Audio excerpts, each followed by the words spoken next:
absolute journey. I've been in the industry 34 years. I started off with in 1990 working for a steamship line entitled American President Lines, which is uh, one of the few American shipping lines. They were recently acquired, or in 2000, they were acquired by Maersk. And Maersk is now the largest shipping company in the world. My journey at American President Line started off in business development. And the opportunity was presented to me because I happened to be at the right place at the right time and had the credentials in order to interview for the position. I was fresh out of college.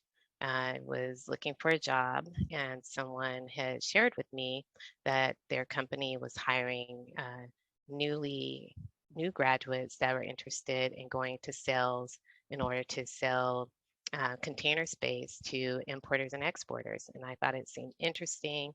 Didn't really have a lot of background in transportation or import export at the time. All I knew is that every time I looked at a shirt, it seemed like it was made in China. That's all it said on the label. So through curiosity, I started doing some research, and that opportunity seemed to be a lot more appealing than working for a company like Xerox and Procter and Gamble. I interviewed for the position and was hired to work for American President Lines.